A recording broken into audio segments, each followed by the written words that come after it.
ഹരിയോ. പച്ചക്കിളിപ്പവിഴവാൽ വർണ്ണമൊത്ത നിറമിച്ചിപ്പവർക്കു ഷടാധാരം കടന്നുപരി വിശ്വസ്ഥിതി പ്രളയ സൃഷ്ടിക്കു സത്യരജസ്തമോ വേദഹരി നാരായണായ നമഃ.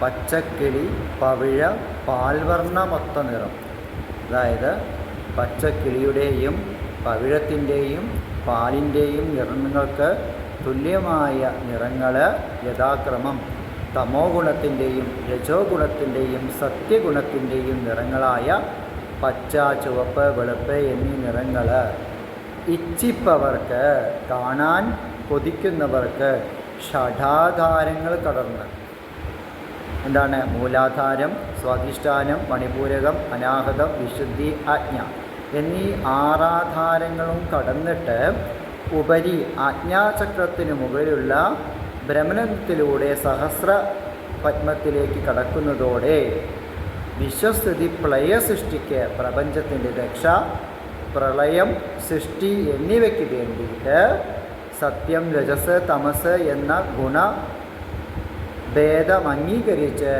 വിഷ്ണു, ബ്രഹ്മാവ്, ശിവൻ എന്നിങ്ങനെ 3 രൂപത്തിൽ വിളങ്ങുന്നത് ഒരേ ഹരി തന്നെ എന്ന് കാണാനാകും. നാരായണനായിക്കൊണ്ട് നമസ്കാരം. അപ്പോൾ എന്താ ഇവിടെ പറയുന്നത്? മൂലാധാരം മുതൽ സഹസ്രാരം വരെ എത്തിയിട്ട് അവിടെ എത്തിക്കഴിഞ്ഞാൽ ഒരേ ഈശ്വര ചൈതന്യമാണ്. ബ്രഹ്മാവും ശിവനും വിഷ്ണുവും ഒരേ ചൈതന്യം തന്നെയാണ് എന്ന് നമുക്ക് കാണാൻ സാധിക്കും. നമ്മിലും മറ്റു സർവചരാചരങ്ങളിലും കുടികൊള്ളുന്നത് ഒരേ ഈശ്വരൻ തന്നെയാണ് എന്ന് കാണാൻ സാധിക്കും. മറ്റു യാതൊരുവിധ ഭേദങ്ങളും ഇല്ല എന്ന് നമുക്ക് അറിയാൻ സാധിക്കും. അതിന് എന്താണ് ചെയ്യേണ്ടത്?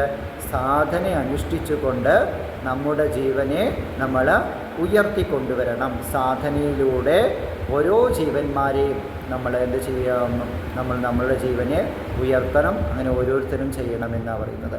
അങ്ങനെ ചെയ്തു കഴിഞ്ഞാൽ, നമ്മിൽ ഈശ്വരൻ ഉണർന്നു കഴിഞ്ഞാൽ, ഷഡാധാരങ്ങൾ കടന്ന് അവിടെ എത്തിക്കഴിഞ്ഞാൽ നമുക്ക് ഒരേ തത്വം തന്നെയാണ്, നാരായണനാണ് സർവം എന്ന് നമുക്ക് അറിയാനായിട്ട് സാധിക്കും.